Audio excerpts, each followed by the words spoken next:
Morning students, myself Manish Sare, I am lecturer in Mechanical Engineering Department of Government Polytechnic College Hanumangarh. आप सभी का ME 209 workshop technology and metrology के chapter machine tool metrology की video lecture series में स्वागत है। इस video lecture series में हमने जो कल वीडियो डिस्कशन किया था उसका जो टॉपिक था वो need for machine tool metrology था कि मशीन टूल मेट्रोलॉजी की हमें आवश्यकता क्यों पड़ी। उसके अलावा हमने जो अलाइनमेंट टेस्ट और परफॉर्मेंस टेस्ट के अंदर डिफरेंस को देखा था।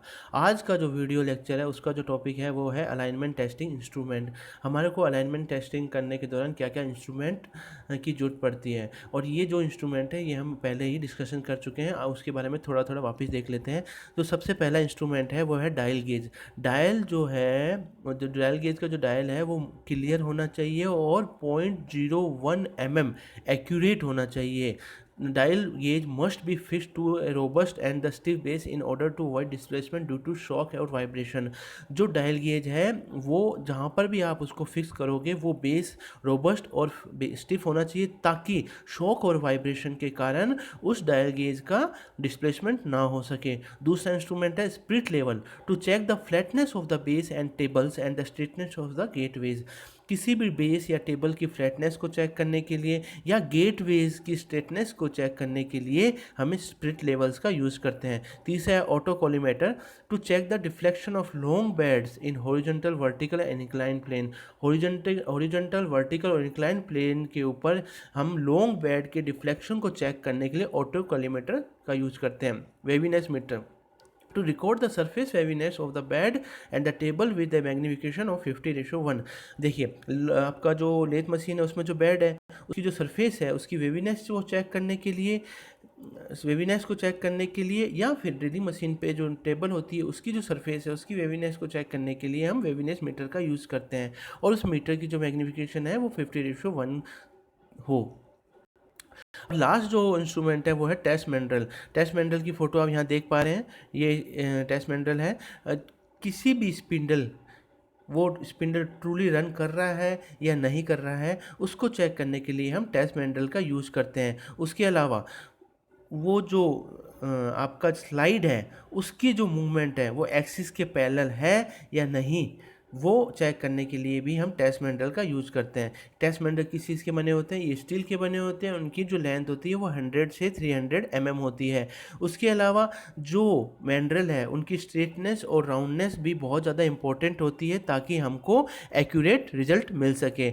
Mendel with the cylindrical surface and a taper shank which can be inserted into the taper bore of the main spindle. जो मैंडल जिनकी सिलेंड्रिकल सरफेस होती है और जिनका टेपर शैंक होता है उनको हम मेन स्पिंडल के टेपर बोर के अंदर इंसर्ट करते हैं। Cylindrical mandrel can be held between the centre. जैसे आपको किसी लेथ मशीन के ऊपर टेपर करनी हो तो हम वर्क पीस को हेड स्टोक और टेल स्टोक के बीच में फिक्स करते हैं। ये और यदि हमको टेस्टिंग करनी हो तो वो वर्क पीस की जगह हम टेस्ट मैंडल को सेंटर के बीच में फिक्स करते हैं। तो cylindrical mandrel can be held between the centres. अब हम सबसे पहले देखेंगे levelling of the lathe machine.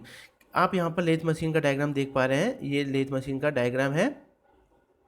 अब यहाँ पर क्या है कि इस लेथ मशीन को असेंबल करने के लिए इस लेथ मशीन में काफ़ी सब असेंबलीज है, like bed assembly, carriage for सब सैडल सब असेंबली, टेल स्टोक सब असेंबली, हेड स्टोक सब असेंबली। आप यहाँ डायग्राम में देख पा रहे हैं, ये यहाँ पर बेड स्टोक सब असेंबली है, ये टेल स्टोक सब असेंबली है, ये हेड स्टोक सब असेंबली है, ये सैडल सब असेंबली है।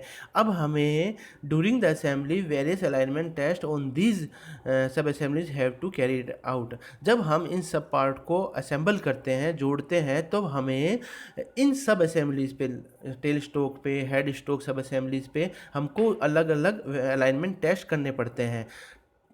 As they assemble, then check all these sub assemblies are aligned properly to each other or not। जब ये assemble हो जाते हैं तो हमें इन assembly सब assemblies को check करना पड़ता है कि ये proper assemble हुए हैं या नहीं।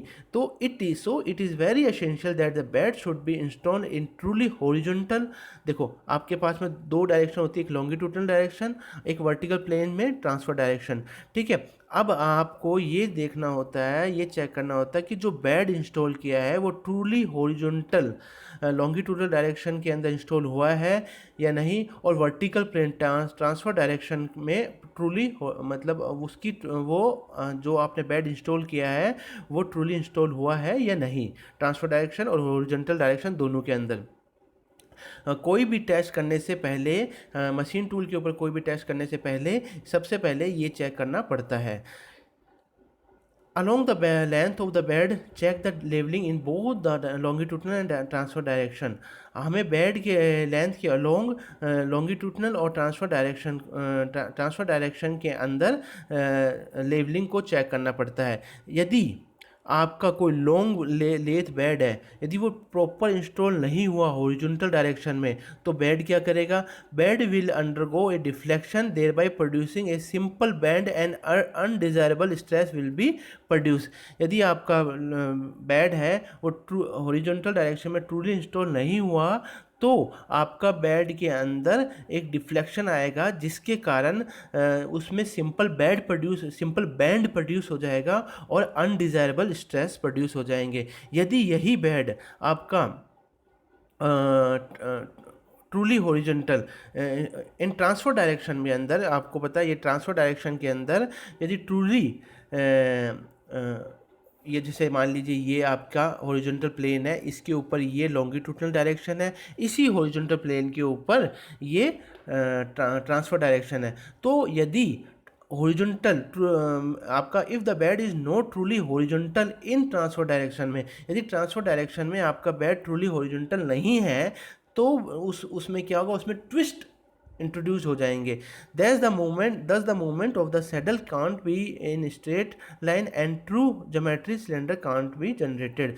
तो क्या होगा, जो आपका सैडल है वो स्ट्रेट लाइन में मूव नहीं करेगा, जिसके कारण आपका जो ज्योमेट्रिकल सिलेंडर है वो प्रॉपर जनरेट नहीं होगा।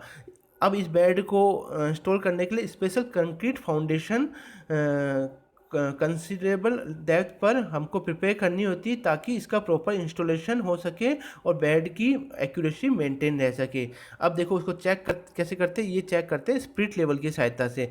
ये देखिए, आपने डायग्राम में पढ़ा, पहले वीडियो लेक्चर में पढ़ा होगा, स्पिरिट लेवल होता है, यहाँ पर इसके बीच में एक बबल होता है और हम उसको हॉरिजॉन्टल सरफेस पे रखते हैं। यदि वो हॉरिजॉन्टल सरफेस ट्रूली हॉरिजॉन्टल है तो ये बबल सेंटर लाइन पे रहता है। तो ये जो आप चेक करना चाह रहे हैं कि स्पिरिट लेवल की सहायता से ये हॉरिजॉन्टल प्लेन के अंदर ट्रूली लॉन्गिट्यूडनल और ट्रूली लॉन्गिट्यूडनल है या नहीं, और दूसरा ट्रांसफर डायरेक्शन में ये प्रॉपर ट्रांसफर डायरेक्शन में ये हॉरिजॉन्टल प्लेन है या नहीं, ये चेक करना है। तो कैसे करेंगे, the level of the machine bed in longitudinal and transfer direction is generally tested by sensitive spirit level.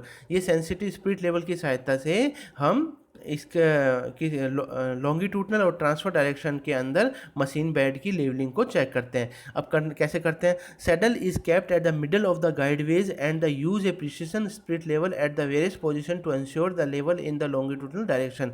ये जो सैडल है, हम आपका जो मैं आपको लेथ मशीन के अंदर डायग्राम दिखाता हूँ, आप ये देखिए, ये जो आपका सैडल है इसको हम सेंटर मिडल पोर्शन पे रखते हैं, है ना, और मिडल ऑफ द गाइडवेज की पोजीशन पे रखते हैं। उसके बाद हम स्पिरिट लेवल को वेरियस पोजीशन के ऊपर रखेंगे और ये चेक करेंगे कि ये लॉन्गिट्यूडनल डायरेक्शन में प्रॉपर लेवल में है या नहीं।